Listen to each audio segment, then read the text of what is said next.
Hello and welcome to another episode of UK Versus. Today we'll be talking about a topic Richard is very passionate about, which is one checks.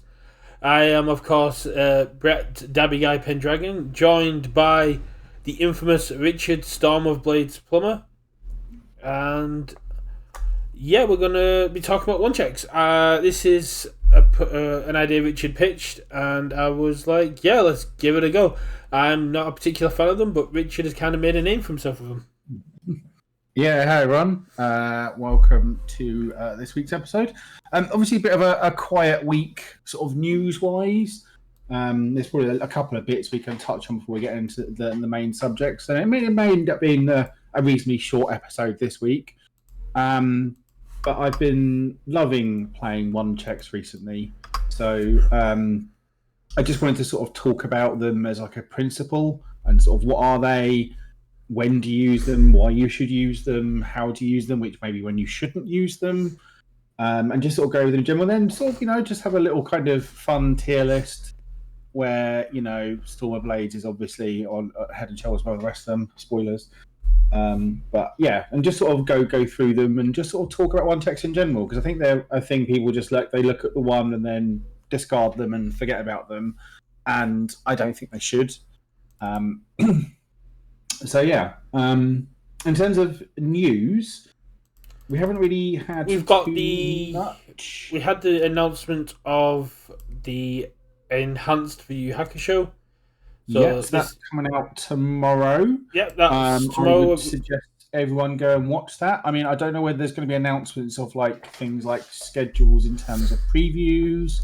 We haven't had much in terms of like art previews or anything like that so far. The Facebook post said that it'll be our first look, taking a look inside the set. So I imagine we'll get a couple of cards. But yeah. Hopefully the schedule did say we'd start getting previews at the end of January. And this is the end of January. Sorry, just child coming to them. So bear with me 2 seconds. So yeah, we got Yu Hakusho Enhanced tomorrow. I'm going to be watching it. I'm sure everyone else is going to be watching it. And we're probably going to go live on Tuesday as well as Sunday today, where we'll be talking about what was in the enhanced and what we think of the Yu Hakusho previews.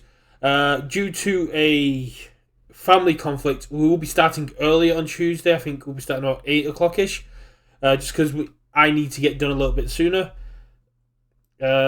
But yeah, double dose of UK Versus this week, which is cool. Not the triple dose we got last week, but that's going to be really cool. I'm really excited to see what's going to be in this set. If it's anything like the previous Yu Hakusho set, it's going to be really cool. Yeah. Sorry about that. Sorry, a bit of a child aggro. Obviously, the sort of the enhanced should be there should be hopefully there's a whole lot of info that Mr. Lalonde will share with us, and it's our first big set outside of my hero world, right? So I think we all are quite excited to see what they're gonna do and sort of how not only that Yu Hakusho world coming back into the game, but in terms of how they kind of mechanically sell it and how those mechanics then meld with not only the My Hero cast limitation, but then also like the challenger decks, and sort of get a hint of like, I guess, how the game is going to progress forward. Are we going to see maybe some functional reprints of like set one things they want to bring back in, or at least like, maybe, for example, a card like It Can't Be Fixed, that's going, right? But maybe they want to bring in maybe a different zero diff stun hate type thing, and sort of seeing that sort of whether they're going to be going on with those ideas, and just maybe see some of the characters, and just see how the game is going to progress forward. Well, that was one of the things that was in the article that caught people off guard. Is one, a new win condition. All win conditions haven't really. They've been good for casual play, and we have seen it with JO2 being popped off. But I'm interested to see this new win condition and see how achievable it is, because the previous one's not been that achievable in the early game. Has there been any other ones other than JO2? Am I forgetting one? I think there was one before, but I can't remember. I know there's been other ones throughout the game. Yeah, I mean, there's some obviously in Old World, I believe, but I think Jiro 2 was the first one in the My Hero world. And like in Jiro 2 was totally achievable, right? And was totally reasonable. It was. Yeah, it was much more achievable than I originally thought. I looked at it and thought this will be a meme, it'll be fun and something you'll do like at a kitchen table, but nothing serious. And then actually, it was really good. with things like Tasty Rift, and they've got the one. I think My Heart Will Go On. Even when you get blocked, you still get the counters. You can get there. The foundation, the one that you can plus or minus speed when committed. Yeah, and you need two copies of that down. No. That's the one diff that you form for a counter. But then there's the one that you can commit, and if a charge attack deals damage or is blocked, you draw a card and gain an applause counter. I can't remember the exact. It's a really, really good foundation. Yeah. I cannot remember the name of it for the life of me. So that's the other win condition. I'm not a particular fan of it. I've not lost to it yet, but HLC coming up, I imagine one person's going to bring it at least. I wouldn't be surprised if Jiro 2 may roll you on that dance routine. That's the badger. Okay. Yeah, response commit after your charge attack deals 4 less damage. Draw a card and add 1 applause counter. And it's also tenacious. Attack gets +1 and -1 speed. Especially seeing as Jose won the winter warm up with Jiro 2 as well. He might be thinking of bringing it, but the big things that stood out in the article was the win condition, was a few of the other things that were going there, return of old work, of other things like I think it was Desperation and Safe were coming back. Which Safe coming back is really concerning because Safe is only good with reversal.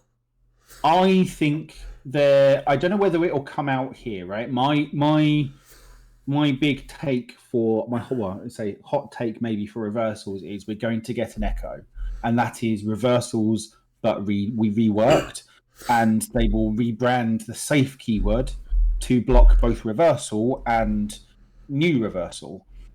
Makes sense. That's how I think they're going to do it, or they do bring reversal back, but it's really, really tame. And the big thing was that only 2 characters from set 1 are coming back in set 2.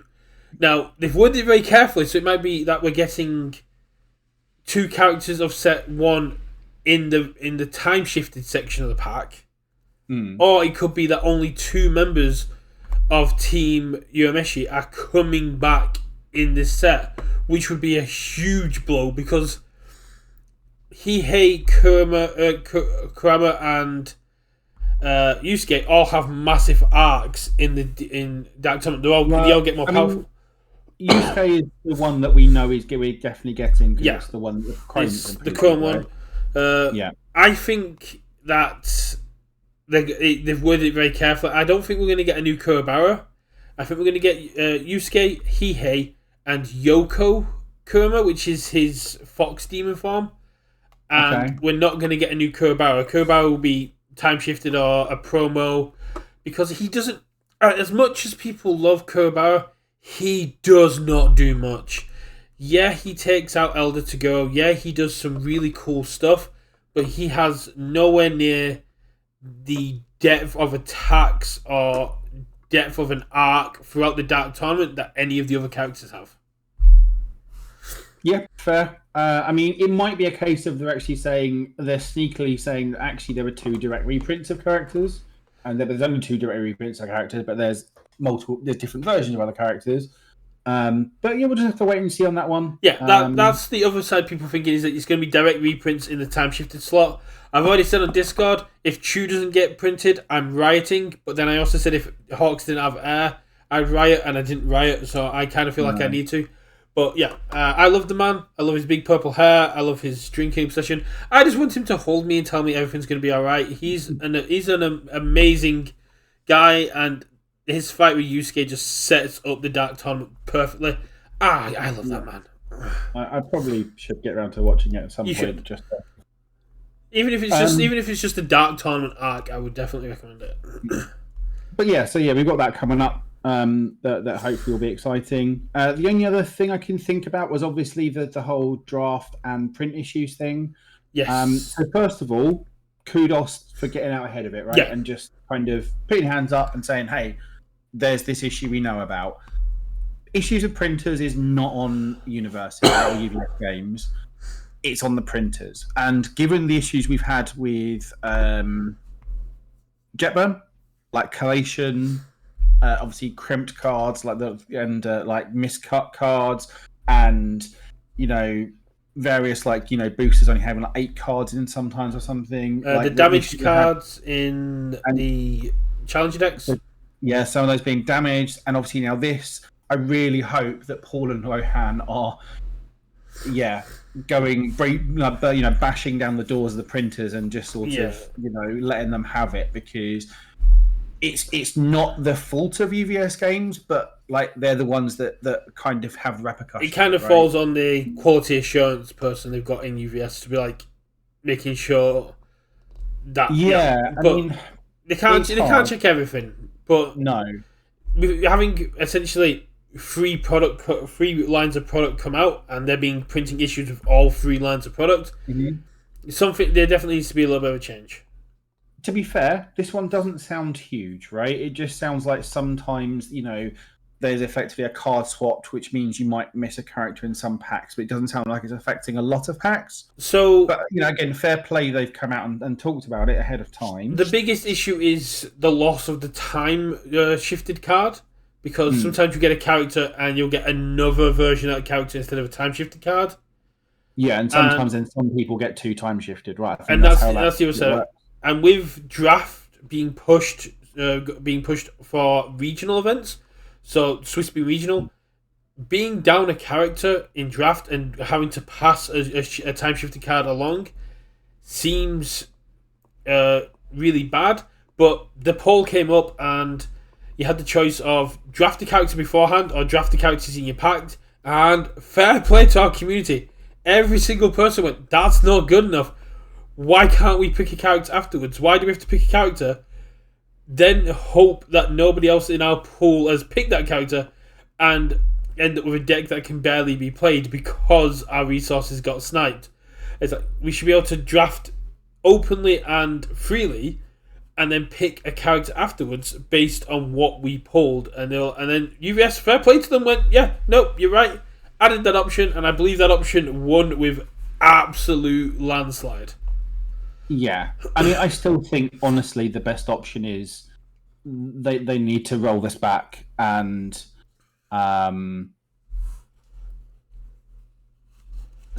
just take draft out of competitive for now until it's been resolved. I hope if there was misprinted packs that the judges can give back. But the issue is that what happens to that pack? It's collation issues, Matt, and what they've said is that they're trying to think of a way around it, and it is basically just stopping someone having effectively 6 characters rather than somebody getting 5 characters rather than 6. Or if they're hugely unlucky, they might give in less than that. Yeah. I think it's like they just shouldn't do it. Like, obviously, I went through all my beefs about draft in general on a previous episode.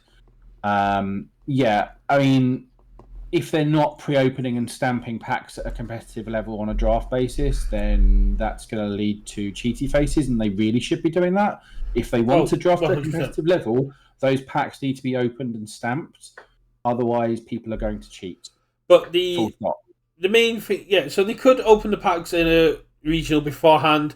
They could go, this is an error pack, put it to one side, and then open another pack and add that one to the draft pool.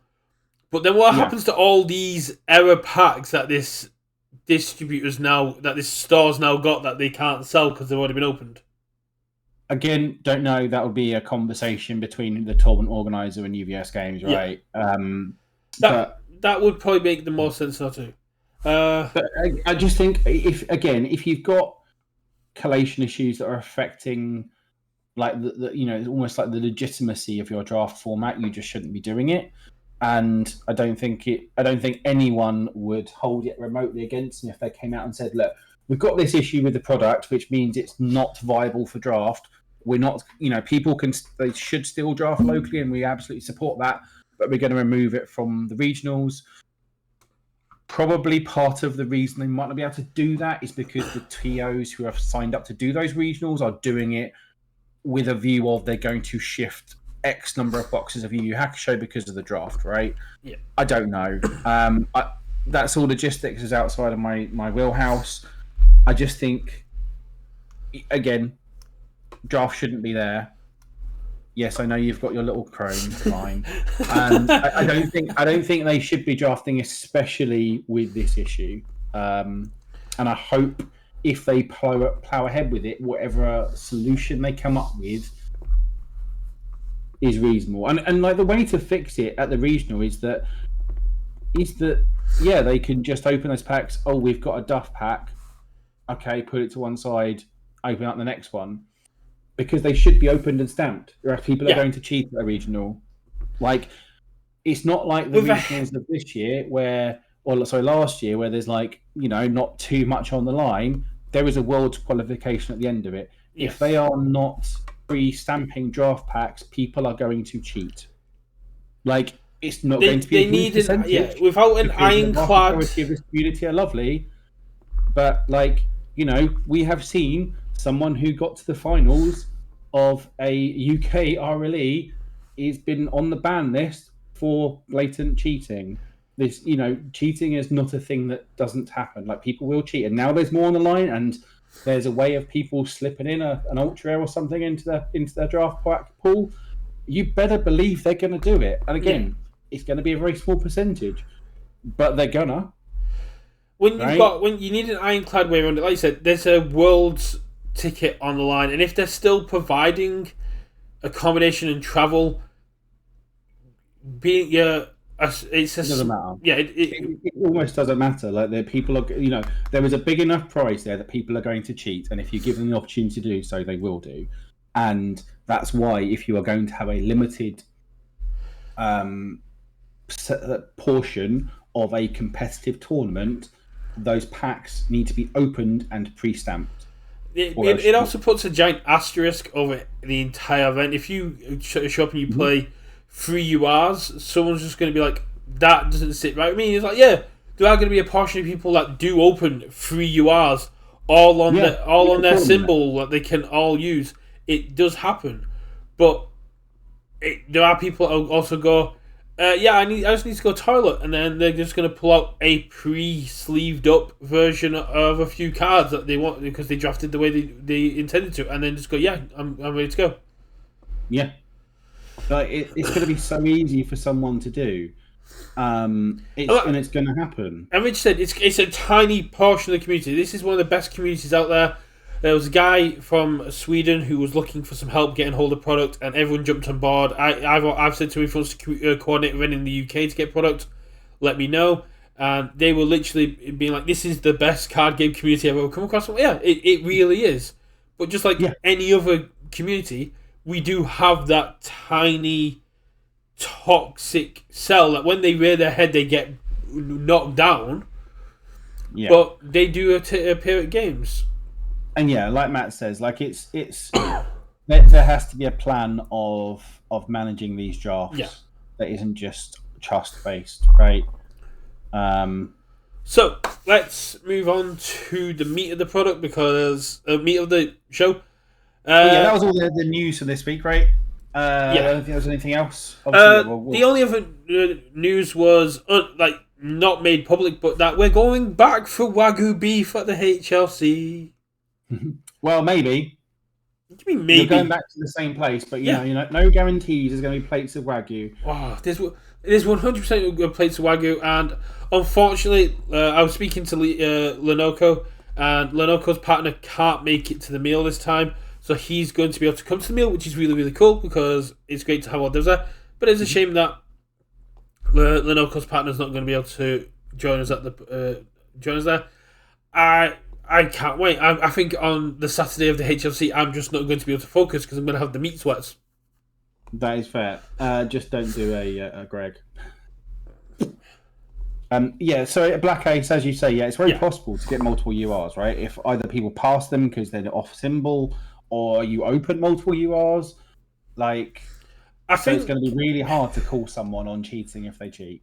The meat sweats are real, Matt. And yeah, as Black A said, when you're trying to make to the top cut, you're not rare drafting. You're not just going, oh, this card's worth money. You're going, I need to get to the top 8. This is what I need.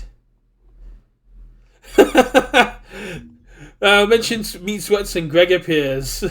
Yeah. So yeah, one checks. Yes. So, Richard, what is a one check? Okay. Why would any card be given a one check? And what kind of card is given a one check? Are there actions? Are there assets? Are there foundations? What is a one check? Ignore the cards on the screen. Yeah, so currently you can obviously see all the 7 we've currently got in the My Hero card game. In standard. In standard, yeah. Retro doesn't exist. I'd expect more going forward. But fundamentally, like, Universes is a game of risk management, right? That's a huge part of this game, and a lot of that comes down to the check system, right? So high difficulty, pushing your luck, hoping to hit the checks off top of your deck to pass them and actually resolve your cards. So generally speaking, things are like 5 difficulty attacks with a check of 3, and then foundations are a 2 difficulty with a check of 5. Like that's probably your average. So it's just trying to manage those odds, and so you can play your cards out, hit your strings, and you build your deck with a curve of like foundations and attacks with that sort of that difficulty, that check range of 3 to 5 in mind, right? Yeah. But there are some cards that they want to do wild and wonderful and wacky and generally speaking very, very powerful things on. And one way of balancing those cards is to put a 1 in the bottom right-hand corner, which means you flip it, you check a 1, and you have a horrible, horrible time. But these cards do pay you off for doing that, right?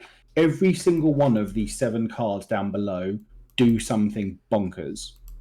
And there's a reason we don't see them, generally speaking, at competitive events, right? We've seen a couple of them. So we've seen Double Front Beatdown be played at that sort of high-level events. Was it part of Tim Keefe's Bakugo one?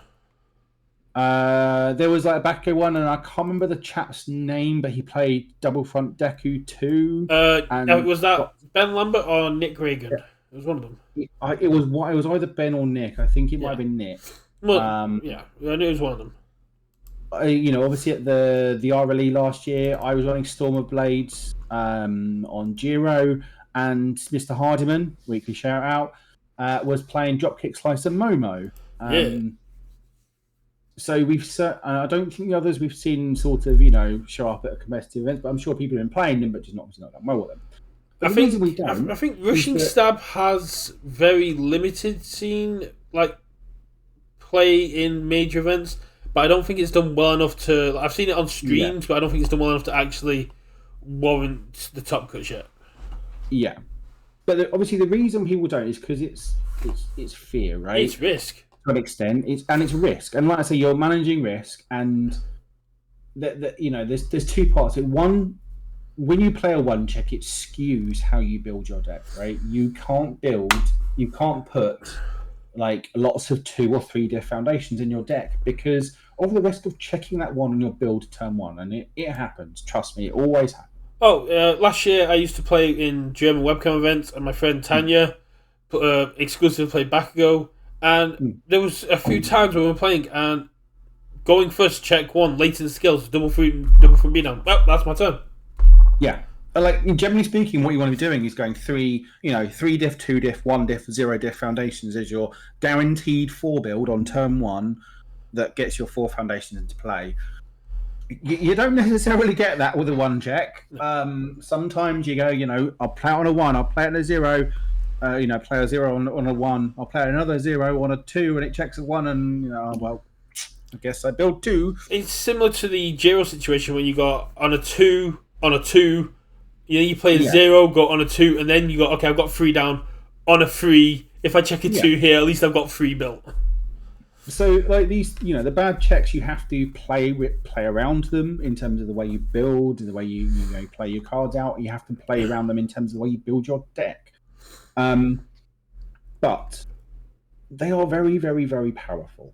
And like I said, there's a reason they have the one. And not only that, but I'm pretty sure every single card on here is so much fun, and like that's the big thing for me. And the reason I don't necessarily see that competitive play is because of the risk involved, right? If you're playing like a 9-round tournament, you're gonna get one checked at some point over the course of that tournament, and that one check is gonna bite you in the bum. Sure, you're gonna get game wins where you wouldn't because you've got that power of that one check, but that inconsistency that one check puts into your deck is going to bite you in the bum. Not only that, because you can't play the 2 and 3 Death Foundations, you're playing a lot more blank zeros or blank ones that don't do quite as much just because you have to be able to build. So there is a very real deck building cost to doing that. And so in order to really play these, you have to really be justified in doing so. And I think at a competitive level, it's a real struggle to find that justification. I completely get that. And I don't think any of these 7 I would realistically take at a competitive level. A slight addendum to that, and that's like a bigger tournament where you're playing over a long day and lots of rounds.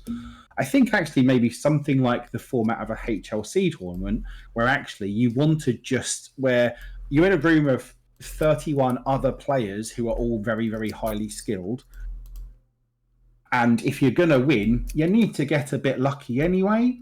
So having that extra oomph of power level of a 1 check in your deck might not be a bad shout, right? Because you need to get lucky anyway, so you may as well get really lucky. But that's my take.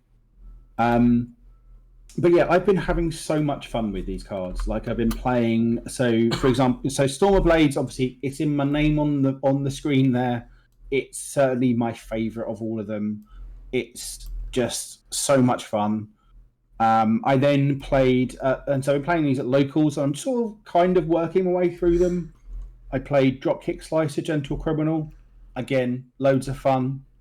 Just flipping cards, drawing cards, burning them for damage, and just slamming in. And then this week I played Heroic Clash Mirio, which again was a lot of fun when it did the thing. And then sometimes I'd go build 1, build 2, flip a 1 up. I guess that's my turn over. Or I played because I was playing Pillar Swing in the deck as well as a 6 diff. Why would you play 6 diff in a 1 check deck? That seems really bad. Because it's a slam, and I want the momentum from Heroic Clash. And it's a mid, so works with Mirio's 4 diff that gets buffed on mids. So it was just a way of guaranteeing momentum, right, for Heroic Clash. That's sort of what I was doing. But yeah, they're just. What goes next? I'm not sure. I'm thinking maybe either Rushing Stab or One for All. Well, it probably needs to be Double Front Beatdown before it rotates out, actually. So I might Double Front Beatdown next, but yeah, they're just very, very powerful. They're very, very, very fun, and like I said, I wouldn't necessarily take them to competitive event, but people should be playing these more at locals or maybe lesser, higher stakes, tournaments, and just playing around with them because, like I say, they're some of the most fun you can have with this game just because of the crazy things they do. And as we get into each of them, you'll see that each of them just does nutso things that cards shouldn't really be allowed to do, and the one kind of justifies it because it kind of breaks the rest of your deck. Oh yeah, at last year's HLC during the preview for League of Villains, I played Rushing Stab, and yeah, just that ability to stun free out the gate, and then once it gets to momentum, because I was playing Toga, just being able to constantly draw 2 cards every single turn was so good, but it did feel really bad to check it. Yeah, and that's the 1 check life, right? But yeah, so we'll go through maybe each of these now and try and put them on a tier list, and sort of in terms of how the tiers are, it's going to be a mixture of power level, like viability of like building. Well, before we go into it, Why don't you explain how you're going to grade them? So what justifies each class? That's what I was going to do. That's what I was just going through. Okay. So it really the way I want to grade them is sort of a combination. It's sort of an overall card. So whether it the sort of uniqueness of it, of the thing it does, which they all kind of have to an extent anyway. But like the power level of the card, like what it does, the amount of decks that can run it, and a big part of it is just how much fun the card is. And just whether and how much the card itself justifies the one. So a lot of this is sort of feels of just opinions, and obviously chat. Obviously, everyone, thanks for joining. If you've got any disagreements with how we grade them, then feel free to chime in. So yeah, let's start with like double front beatdown. So this is not quite a direct reprint, but I've been... okay, I was going to say, well, let's go for what it is, but I thought, yeah, that's what you're doing. Yeah, it's not quite a direct reprint, but a very spiritual reprint of one of the old attacks of power or moves. I can't remember what they were called, but these were a series of attacks from Old World that were single symbol, I believe. And all did crazy things. I think they all had 1 checks maybe, and they just like I said, they just had single symbol. And I believe there was 1 for most symbols. I don't think they quite finished out the cycle. I'm sure Adam in chat could confirm. But yeah, I believe the old one just kind of flipped to and built anything off it. Obviously, this one's limited. So double front beatdown. So it's a plus ultra card from set 1. It's a 5/1. Obviously, they're all 1 check, so it's 5 difficulty. It's got a 3 mid block. It's a 4 high for 6. It's got Fury, Punch, and Range. It's all symbols. It's got Enhance Hand. Add this card to your card pool. Return this attack to its printed speed and damage. Now, ignoring anything else, that's so very, very good because it's a reset from your hand they do not see coming that you don't have to make a check for. Yeah, I was going to say, with the recent rule updates clarifying you don't need to make a check for that. That is so that good. Was the case, right? With Enhanced Hand, I think it was just people weren't necessarily sure, but especially when they had an action with Enhanced Hand, right? Yeah, so being able to just go that tongue whip, that reciprocal burst, that massive attack you've just cooked up is now just back to its printed stats. Mm-hmm. Bonkers. And then Bakugo Midoriya Enhance. Discard the top 2 cards of your deck. Build all foundations discarded this way up. So this was sort of giving rise to the sort of Midoriya Casino Bakugos, where it's just like, well, do I flip some stuff? So Matt is saying righteousness, the good symbol seems closest. Yeah, that sounds right to me. Let me just do a quick... So rather than being a single symbol effect, this is just a dual character effect. Because yes, which is fine. Like, it makes sense for them to... Righteousness is the direct reprint of this one, by the way. Yeah, or the sort of precursor. But yeah, so it makes sense. They want to put this powerful 1 check, and this is obviously the first 1 check they put in the game, linked to the big Bakugo Midoriya fight in that series 1. In terms of like where I feel this one hits, because it's reasonably statted, right? A 4 high for 6 for a 5 diff is fine. The fact it's top cutted as well kind of means it needs to go a bit higher. What's that? Sorry. The fact it's made it into some top cuts even this year means it does probably warrant being quite high up as well. Yeah. That the hand trap aspect of it, very, very, very powerful. Obviously, the casino's part of like flip 2. Do I get some stuff? I do. Brilliant. Cool. And again, fun. It's got all the keywords that Bakugo and Midoriya could possibly want, right? Maybe if it had Charge, the new Midoriya, but like Fury and Punch is the main ones there. Yeah, if it had Charge, I immediately went to look for. If it had Charge, that'd be really good in Deku 5. Yeah, for me, this probably goes into B, purely from almost like a fun standpoint, right? It doesn't do anything game breaking. it's really, really powerful, and flipping the 2 is cool. But it only being Bakugo Midoriya, um, yeah, my gut says it's sort of a B, just in the sort of comparing all of these, right? So It, this cycles in 4 weeks, 5 weeks. yeah, How likely do you think we'll be to see this at the HLC? I think there's like almost a 0% we see any of these 7 cards at the HLC. I don't know if Tim Keith shows up with that Bakugo one deck again, he could be in there. I don't know. Again, for all the reasons we went through at the beginning of the show of like that consistency side of it, while I think it wouldn't be crazy to say I need to spike, so actually playing one checks means that if I spike harder. I just don't think anyone's going to do it. So I don't think anyone's going to play any of these cards at the HLC. Now, if we were doing 2 checks when you got the specialized sound waves and the tasty rift, that's a Two completely different checks, thing. obviously, they're in this same sort of family of bad checks doing powerful things, right? But a 2's a little bit more stomachable, and generally speaking, the people playing the 2's can kind of break it a bit. Like the obvious one being sound waves. Jiro kind of gets to cheat her checks, right? She gets to look at the top, make sure she's not checking the 2, or she plays the 2, which then stacks a 6, which makes sure she's not checking a 2. Yeah. And there aren't a huge amount of other ones that get played, but yeah, it's probably B, just because it's a good card. It does really, really powerful things.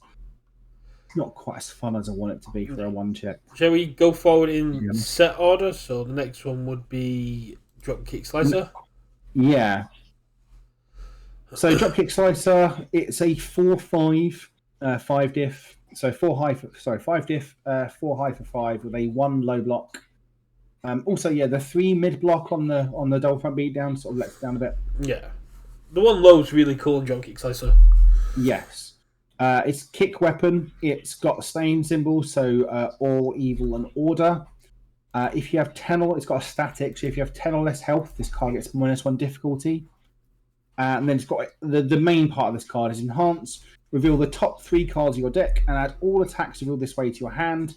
Discard the remaining cards, and your rival loses 1 health for each card discarded this way, and it cannot reduce your rival below 1 health. And as you said, this was played in Mike Hadamond's all list. So he was playing all Momo with this because it's got the weapon in the August hourly. Yeah, which was we played a game on stream and it was a very good game. I don't know about this one, to be honest. Again, the block sort of brings it up. You're realistically playing it in either kick or weapon decks, like there's those sort of keywords, and that enhance is very powerful, right? Like if you draw 1, burn them for 2. But when you draw 1, burn them for 2, like is that justifying the 1? And that's part of what comes into this, right? And Dropkick is a really fun card. It's a really cool card. Like the 1 low block's really nice.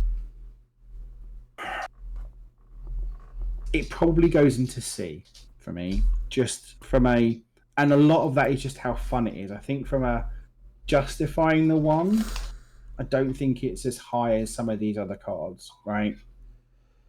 No, that makes sense. I think one of the big issues is the symbols it's on haven't been mill symbols. You had Endeavor 1 that cared about having stuff in the discard to get damage.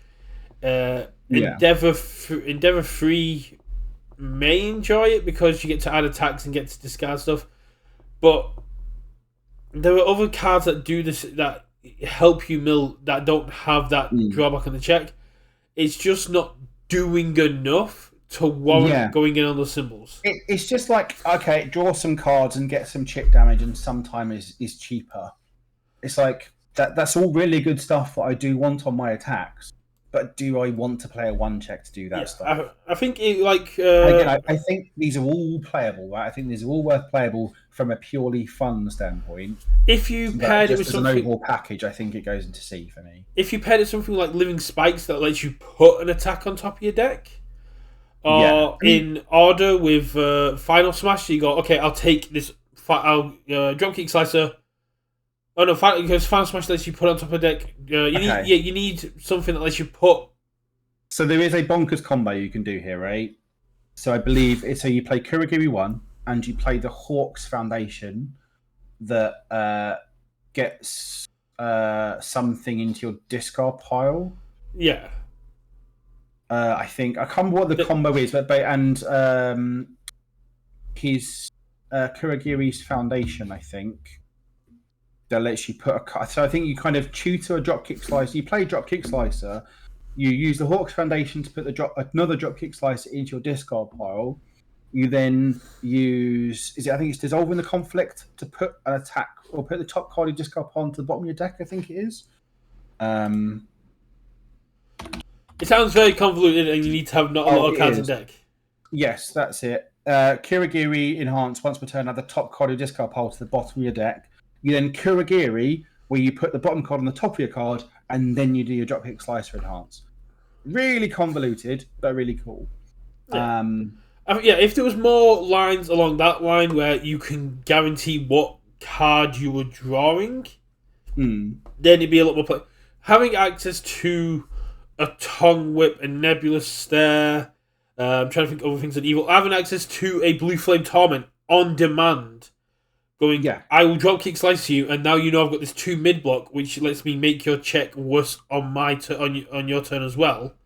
Yeah. If I don't play it as an attack. So, it'd be really cool. I think if you ever flip 3 off Dropkick Slicer and just burn them 3, you're in sad town, right? Yeah. Like really, what you want is like draw 2, burn you for 1, or draw 3. Like those are where if you're just drawing 1 card, it's like, and that's kind of what your average is.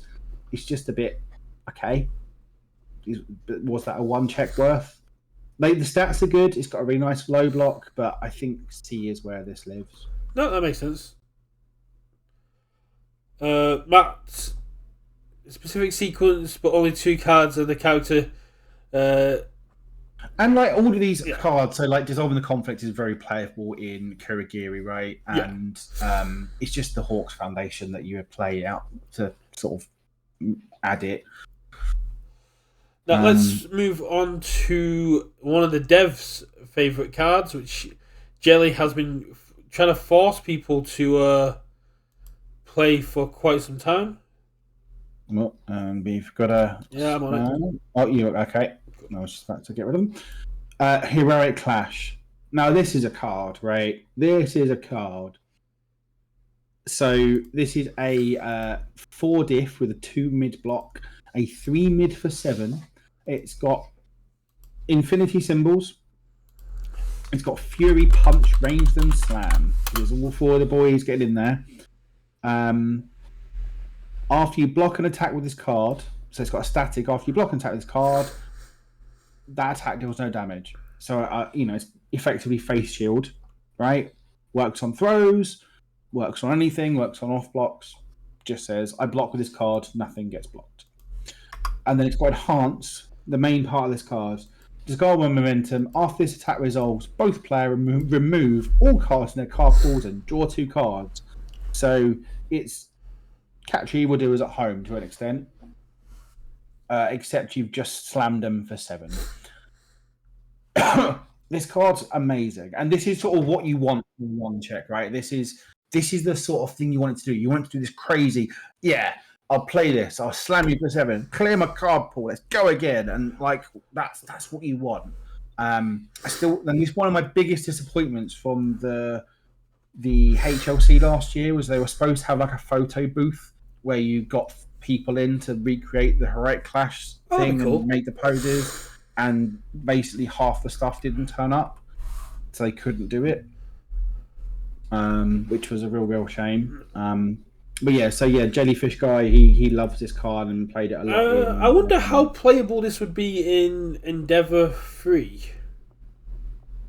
It's a 5. It'd be a 5/10 after cycling, and then you literally just go discard momentum, remove all the cards, play another attack. Then, or is it? I think is it a form? And then you could pick up your Heroic Clash again. Obviously, if you've got momentum. Oh man! So if you've got 2 momentum, you can. Yeah, if you got 2 momentum, I'm saying if you wanted a fun locals deck that no one would see coming, That's what I'm saying. This card just does that, right? And this card says I get to do crazy bonkers things. So this is one of the ones I've been playing. I played it last week at locals with Mirio. So I was playing this. I was playing Pillar Swing. I was playing Blue Flame Palm Strike. What else was I playing to guarantee your end? I think that might have been it. I was playing obviously Mirio's Attack, Phantom Threat, Yeah. and then because it was all mids, I played Mirio's Funny Punch, whatever that's called, the one that gets +2 damage for every mid. So I take it you're playing on air? Chaos. Oh, Chaos, okay. Yeah. Oh, if you're playing Chaos, you should have played the Gentle Slam that lets you just put a card from your hand into momentum. I considered that, but I think it was like block zones and everything else. And I just wanted to play Pillar Swing and fun cards. Like, again, it was supposed to be just a fun deck, and it really, really was. Like, sometimes I'd check the one and do nothing, or, and sometimes I would go attack, correct clash, clear them, draw 2 cards, more attacks. I've kind of sold myself on making a fun Endeavor 3 Heroic Clash deck now. I think you should do it. Again, and this is part of like the reason I want to go through this subject is that people shouldn't just discard these as like trash that I'm never going to look at. People should broaden their horizons and play these 1-checks because they are very, very powerful. They might stumble upon something that actually is cracked and justifies playing that one at a competitive level. I'm not touching it till after the HLC because I've still not even decided what I'm playing there. That's fine. I think afterwards I will sit down and for like one of the Patriot Tuesday events, I will try and build because I think I've also got like a few XSRs of Heroic Clash as well. But yeah, so this to me goes an A. It's powerful. The thing it does is powerful. It's got this powerful unblock effect. It's got this powerful attack effect. It slams for 1,000,000 damage for a 4-def, right?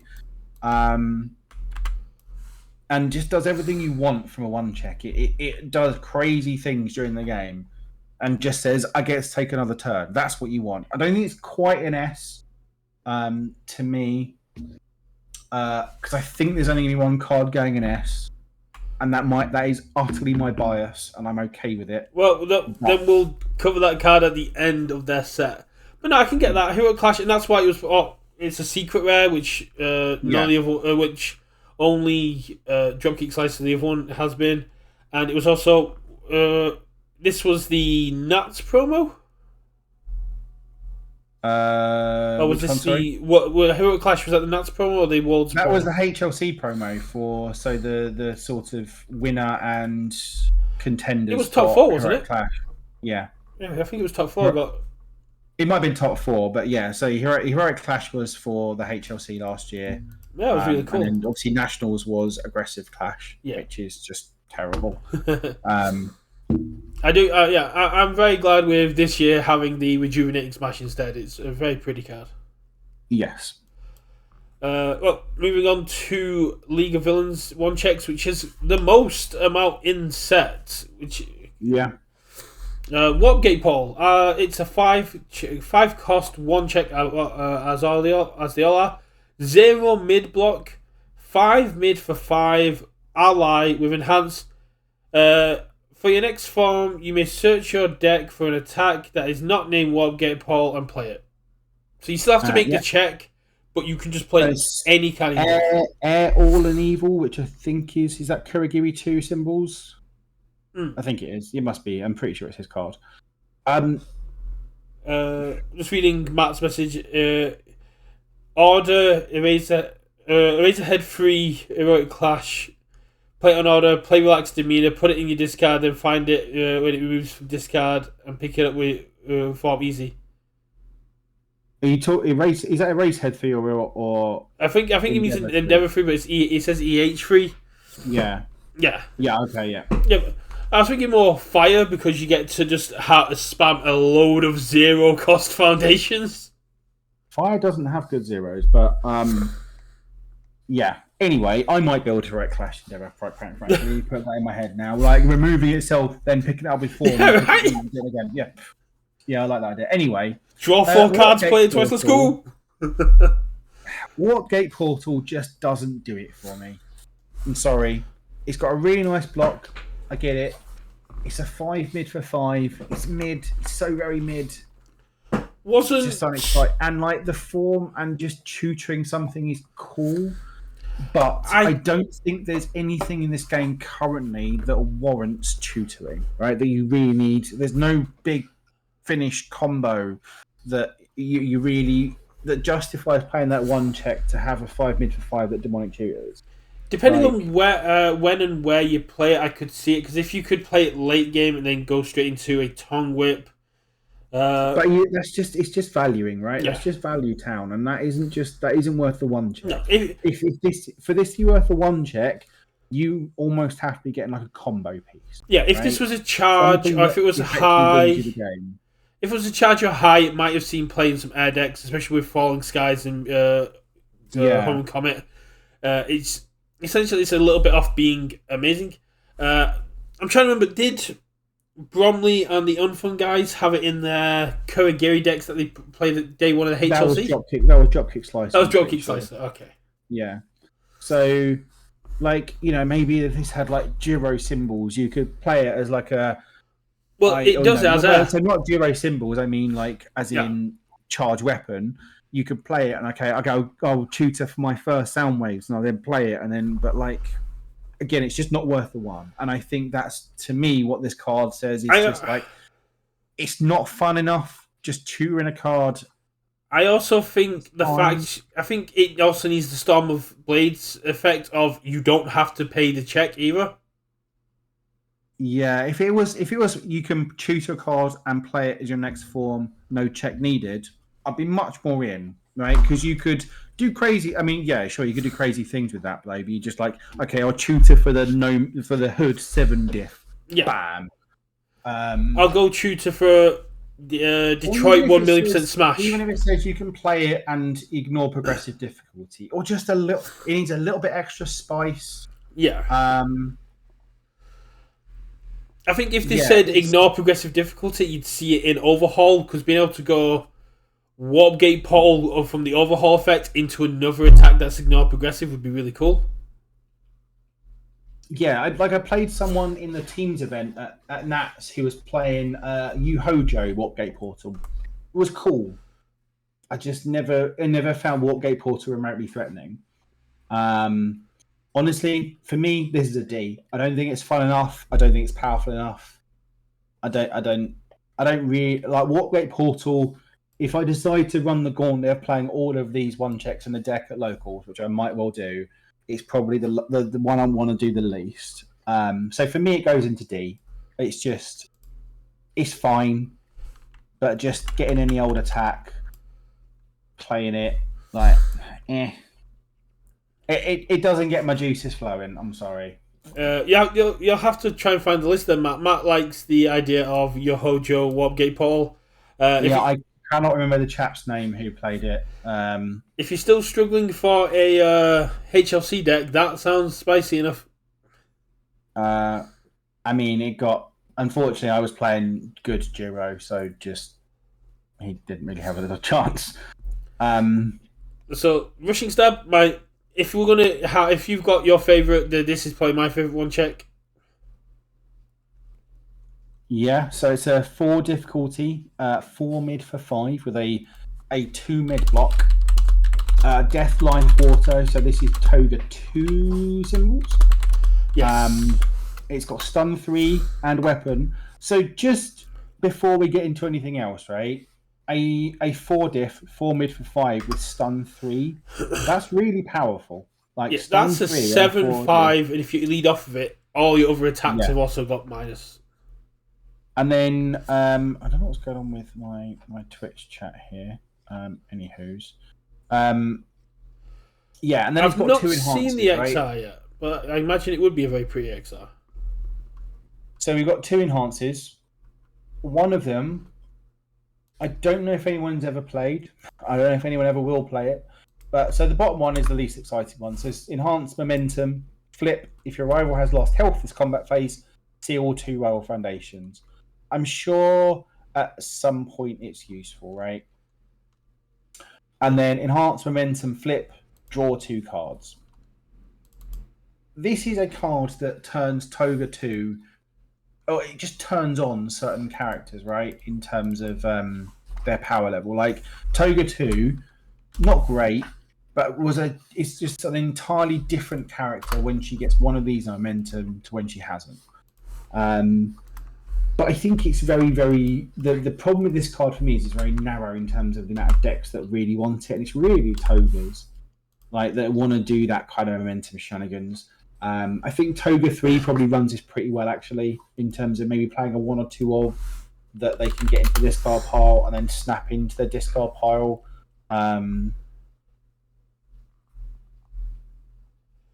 But like there's moves with this card. I like it. Oh, when Matt's talking about Haymaker, he's on about back alley Haymaker. Yeah. Yeah. This is essentially a little. Yeah, I can understand where people get the thing with back alley Haymaker. I thought it was about actual Haymaker. I was like, oh no, yeah, this is way better than regular Haymaker. Yeah. It's all about compared to back alley. Yeah, I mean, obviously back alley was banned for a reason, but also like this has got an extra stun, and it's a 4, right? I could definitely see Toga 3 running at least one or two of these because you check it or you go to this guy, you go, cool. If any of my attacks now hit you, I get to draw 2 cards. Yeah, and just momentum flip, draw 2 cards. It's just so very, very powerful. The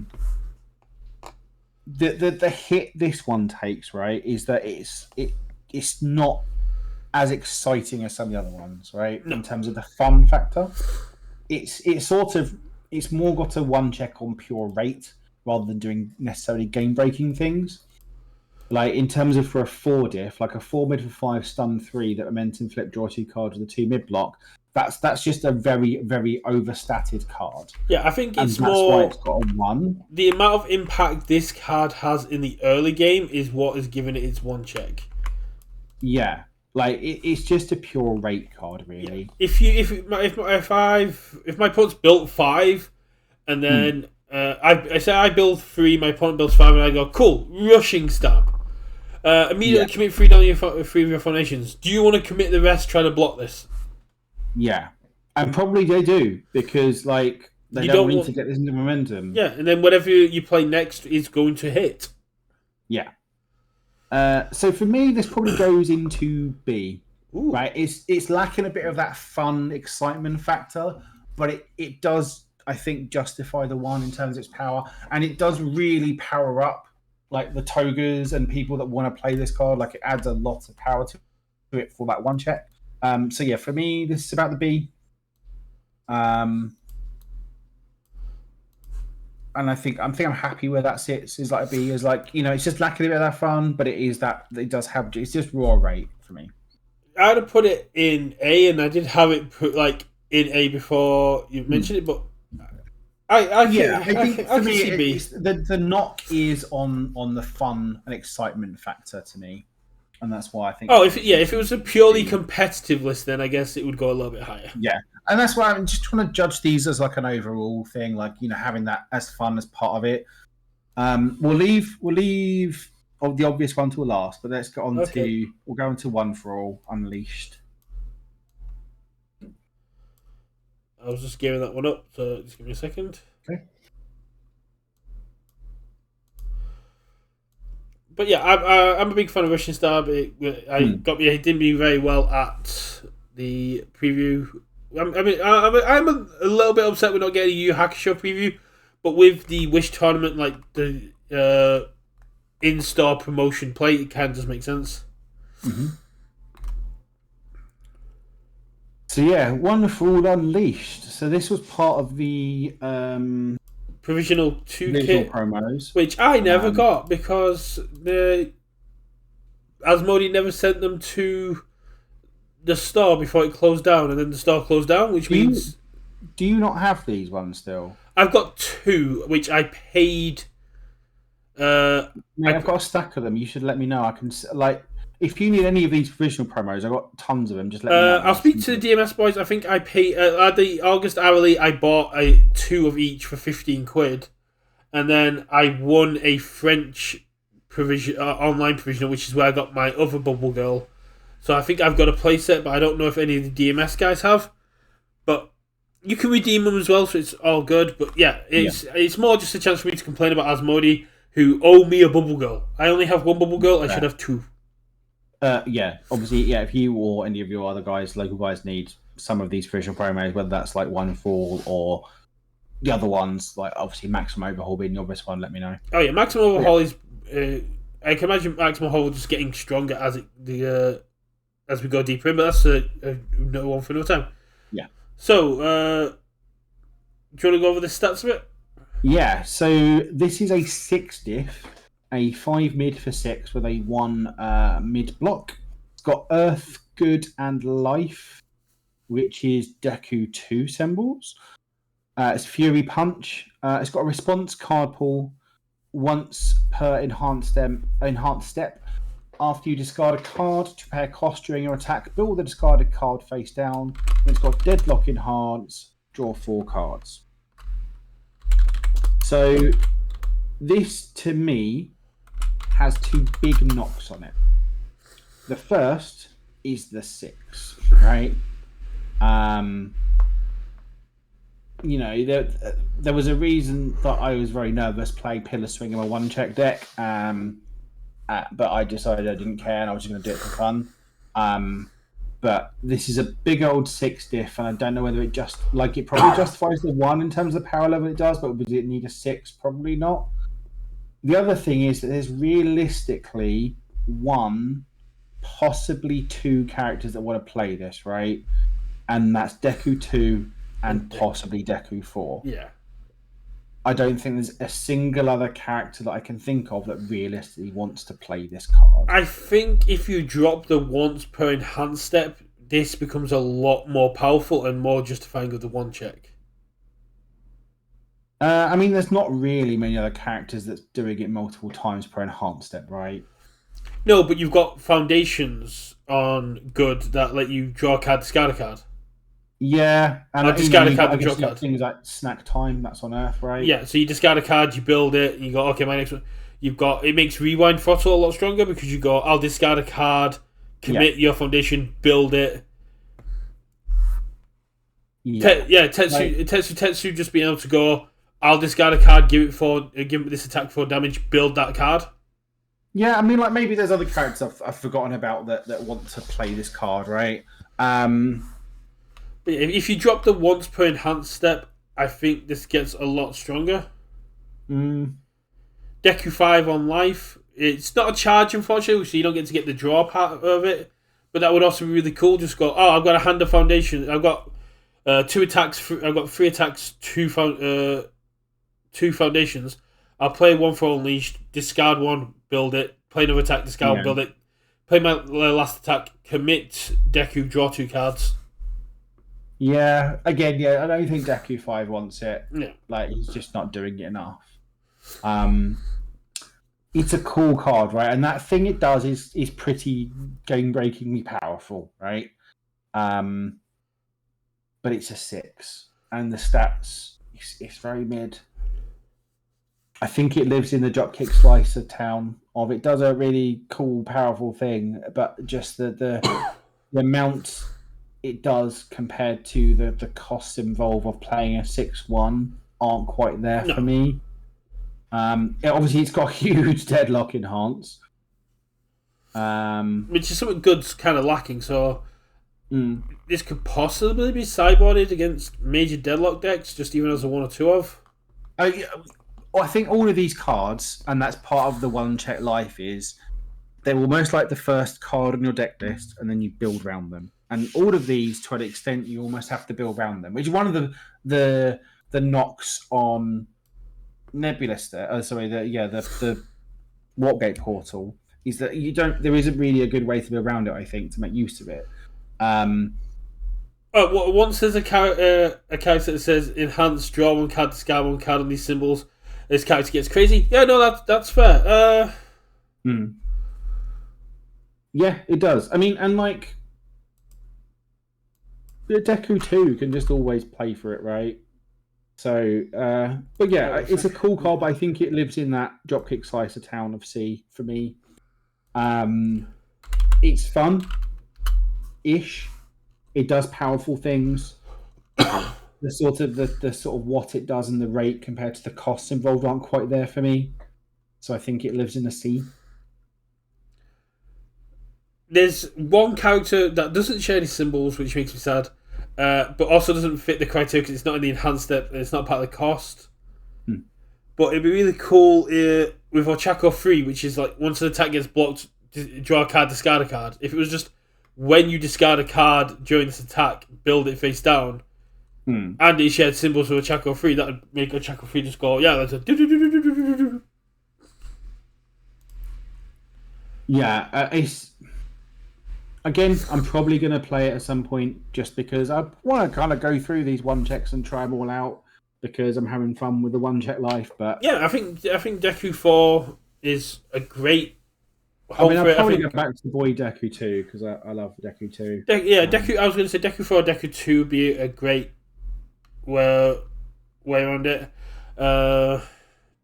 Doesn't share symbols with Eraserhead because you could. You could have could have got on that with like, discard a card, pick up erase, build it. Yeah.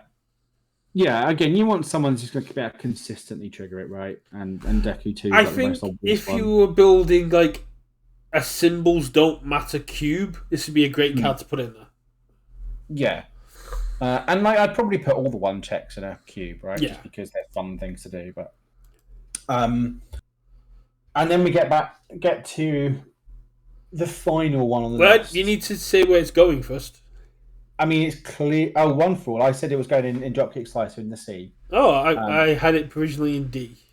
Yeah, no, I think it's a little bit. It does more fun things. Like again, the fun factor from I think keeps it a little bit higher. Like I think it does cool things. It's got a really powerful deadlock.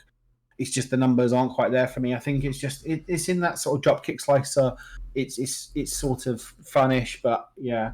And like partly I almost want to move Dropkick Slicer up to B, but I think actually I'm happy with it in C. So yeah, the final one, My Baby. I mean, we could put it straight into S as far as I'm concerned. It probably may not necessarily should be, but like for me, this epitomizes what a one check should do. It does bonkers things that are so much fun, and don't necessarily win you the game. Stop that, Brett. So yeah, people that don't know what Storm of Blaze does by now. So it's a 4 difficulty 3 mid for 3.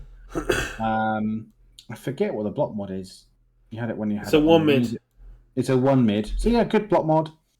It's got air, chaos, and void. Sorry. It's a weapon. And like, just look at those blank stats, right? A 3 mid for 3, 1 mid block, weapon, 4 diff, with a 1 check. Why on earth does that have a 1 check? Well, my friends. Response: after this attack resolves, you discard the top 5 cards of your deck. As your next form, you may play 1 attack with a printed damage of 3 or less discarded this way. No check necessary. This is the card Warpgate Portal wanted to be. This card is so much fun. It's powerful. Like, honestly, when you Storm Blades into Storm Blades into Storm Blades, it's just, and then, you know, fill it off with a Canyon Cannon maybe, or, you know, a specialized sound waves at the end, like I did. Like, you know, I played this card at the regional, right, in Giro, and I ended up going 4-3,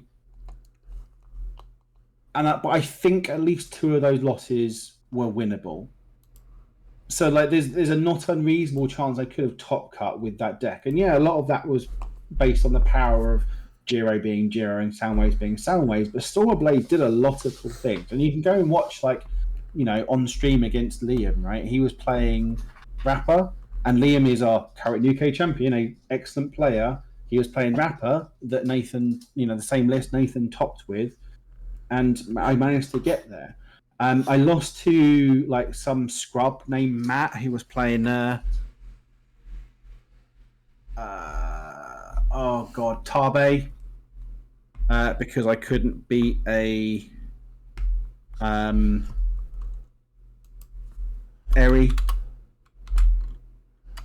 Yes, obviously when I say some scrub saying name out, I mean the Matt that's in chat. Yeah, obviously, yeah, he beat me. I lost to Connor, I think the chap's name is, who was playing Nomu with the 10 character sideboard. Yeah. Because 3 damage matters can't obviously beat Nomu. Like, how would it ever? Nomu just sort of laughs it and punch it in the face. Most decks have to hit Nomu 6 times. You have to hit them 12. Yeah. And then I got high rolled by Tokiyami. Oh, hi, Connor. Okay. See, I don't know who people. That's the same channels are normally. So 2 of the people that beat me that are really in chat. Excellent. Yeah, that's the same Connor that broke my postal system, because most of the times when someone sends me something, it takes 2 weeks to get here. Connor sent someone from Scotland, it arrived next day. Amazing. Right? Richard is often listening to me complain about how bad my postal system is. I bought some off Reece Simpson in December, still not arrived. But Connor said, and Adam in chat was one of my wins against Rapper. But yeah, it was a lot of fun, and I think it did very powerful things, and I think it got even better with Mount Lady, right? Because the one thing this card needs is stats. Like, you can play 3 damage tribal, and there's plenty of good 3 damage tribal stuff you can play on those symbols. Rewind Throttle, Canyon Cannon now being the big one, right? Like, flipping Canyon Cannon off this is bonkers. Sound Waves, if you're playing off air. There was a Dabby 1 deck that I think it was Crossfade. Will built it for Tam's stream. Yeah, that was just doing silly Dabby 1 things with Blue Flame Palm Strike and other sort of chaos stuff. And honestly, this is the reason I am Richard's Thornblaze Plumber is because this is my favorite card. It's so much fun. Just roulette wheeling 5 cards is what am I going to hit? I hit nothing. Shit game. I think if you'd been able to come to the May provisional and you'd be able to play this on Chaos before One with Nature went down, that would have been really cool to see. Yeah, again, it's just sort of finding that right thing of attacks. Obviously, I couldn't have done that on Giro, so we're about to find another character, right? Well, you've got anyone on Chaos, because Chaos has so many ways to offset that 1 check. You've got Cool Student, Release, now you've got Blue Flame Torment. Chaos hacks checks so well that 1 check kind of doesn't even matter. And you throw in a 1 with Nature on top of that, so you got all my attacks I've got +1 damage and they're 2 harder to block. Yeah. But this gives you, not only is it a fun deck to play, but it's also a fun puzzle in terms of, okay, I've got these 3 symbols. What is my 3 damage package look like? And yes, it is a bit restrictive in that, because you realistically can only play 3 damage moves. So you need to find, that 3 damage package. You need to find ways of getting stats. So it's a puzzling deck building. And like I say, it's just when the first time you ever play this deck and you flip 4 storms in a row, you just feel like you won the lottery. It's brilliant. And my boy still hates me for doing that to him again with this deck. He's still whenever we might play my hero, which he doesn't necessarily do so often because he's 13 and has got much more interesting things to do with his life now. He still remembers one of the first times I played this deck, I flipped 4 storms in a row. This card is so much fun and it does a cracked thing, right? Tutoring the top 5 cards for an attack and playing it for free is a game-breaking thing to do. But there are the restrictions. It has to be 3 damage, and it's got the 1 check, and it's got very low stats, and that's why it's kind of built that way. I think Connor has pointed out, you can solve that puzzle. Yeah. It does bonkers game-breaking things, and not only that, it's so much fun. And that's why, for me, it goes straight into S. Doesn't matter about anything else. It's just the fun factor just puts it straight into S. I think Connor has pointed out the most flavorful use of Stormblades that is coming up, and it immediately drips of flavor.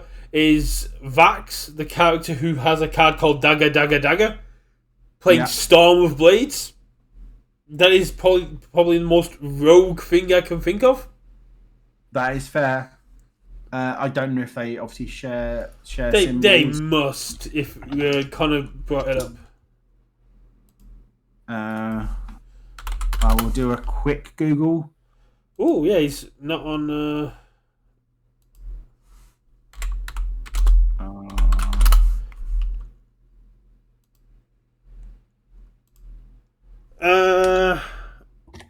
Air Def Water. Yeah, you can make an air Vax deck. Okay, you can make air. Okay.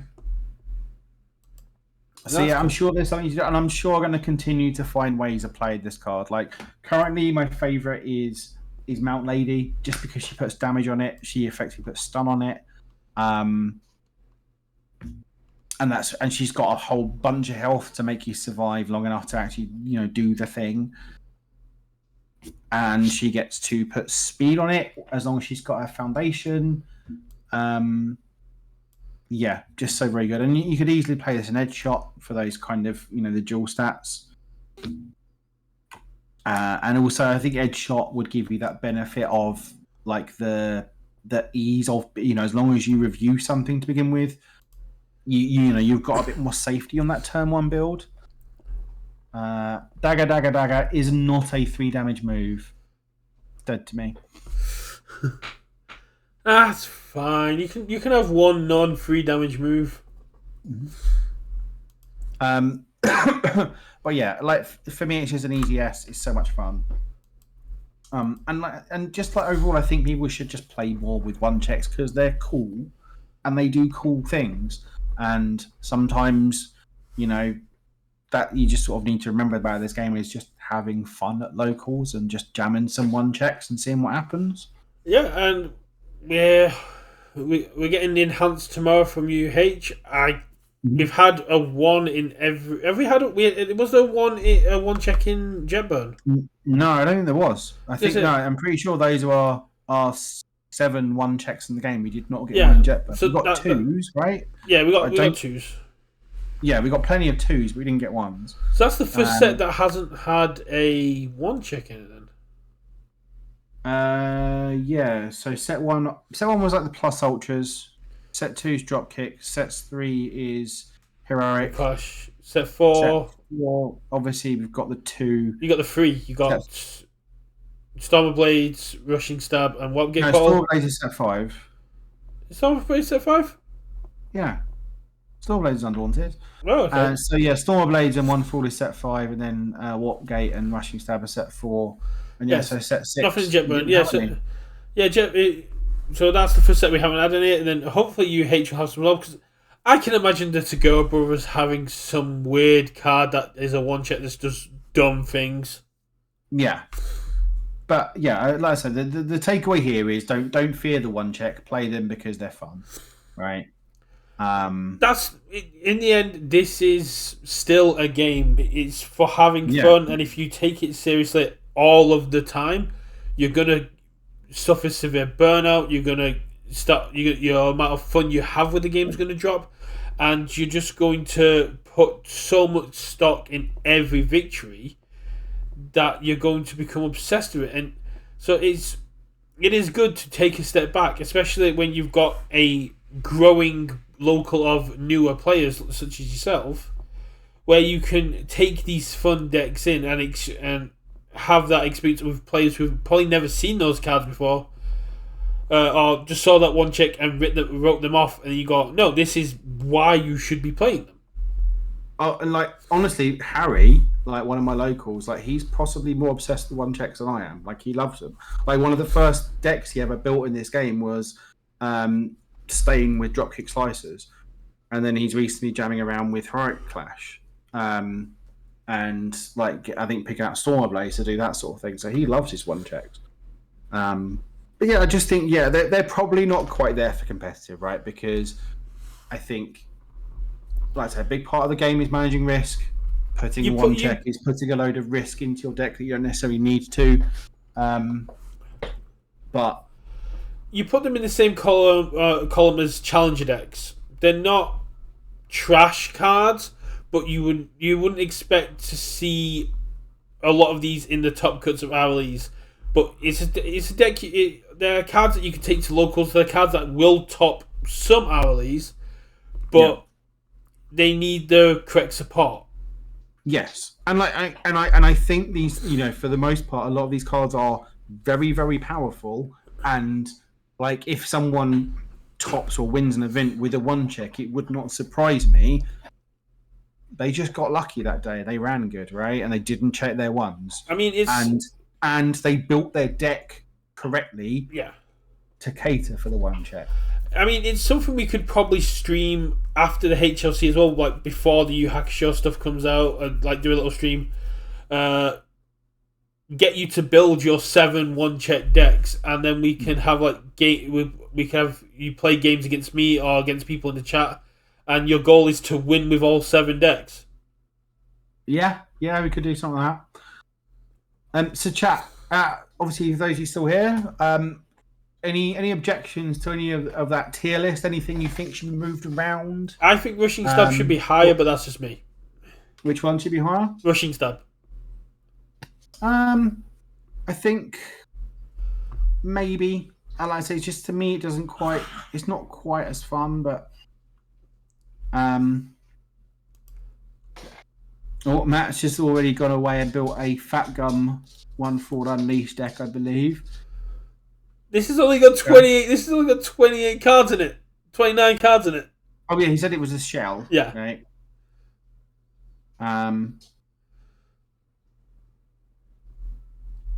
Okay. Oh yeah, because you've got Fat Gum that lets you discard. Twice per turn, discard a card. So you discard a card and you build it. Yeah, and then you can also use. You should be killing when you're in Fat Gum too, right? But yeah, but it still sets. But also, 1/4 Unleashed lets you power out to Deadlock, right? So it's a way of getting you to Deadlock to then get you to flip. Titan Cliff doesn't work, Matt. Titan Cliff's discard is not part of the cost. Is what? Titan Cliff's discard ability is not part of the cost, so you won't be able to trigger 1/4 Unleashed with it. That is true, yeah. Yeah. Yeah, that's why I was like, okay, you're playing on a 7, it better do some decent stuff. It's like, yeah. It would be very cool if it did, but unfortunately not. Okay. I mean, there's other things you can do, right? Yeah. But, yeah. The other thing I would say to do with that list, Matt, is look for ones that you can do defensively as well. So if you could say, drop a 1/4 Unleashed on a block, if you could then discard in your rival's turn, you still get to build. Okay, so in terms of I'm happy to be swayed, and we'll move Rushing Stab up to A below Heroic Clash. I think Heroic Clash is better. Yeah, but that was never. Well, I never wanted above that. Did it say your attack? Man, lose my mind. Oh yeah, cost during your attack. Boo. And I think maybe drop kick into B below double front, and then C and D. I think I'm happy with just those two. Because drop kick is cool. Drop kick's cool, and like you said, it did do very well in for Mike Hardiman. Yeah. So yeah, I think move Rushing Stab up before there. Yeah, I like that. Yeah, I think that's where I'm at. But no, I think that's a cool idea to do after the HLC. We can sit down and just we'll build some one check, because I did the season's beating, so you can do the one check challenge. Yeah. We'll build an Endeavor free Clash deck, which will probably be the easiest one to win with. Yeah, I want to do that now. Yeah. All right. As soon as I pointed that out, I was like, oh, you can form and pick it back up. Yeah, you just need to get that initial momentum, and then And if you play on order, like the people that Matt was saying, you've got Jolt. You're fine. Yeah, you're not really keyword locked, are you? No. Okay, I'm in. So you just go Jolt, build, pass, Heroic Clash. Let's go. Yeah. I want Cook. Yeah. But yeah, no, that's cool. So yeah, I mean, that's probably about us for this evening, right? I'd say so. I think Without too much else to go over. I think an hour and a half we're fine.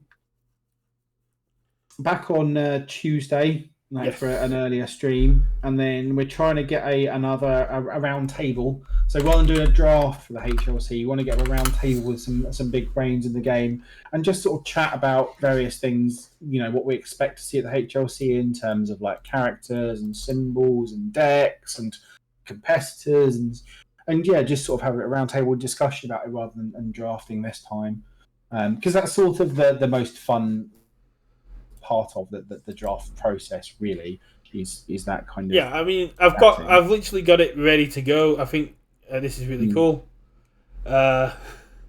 It's just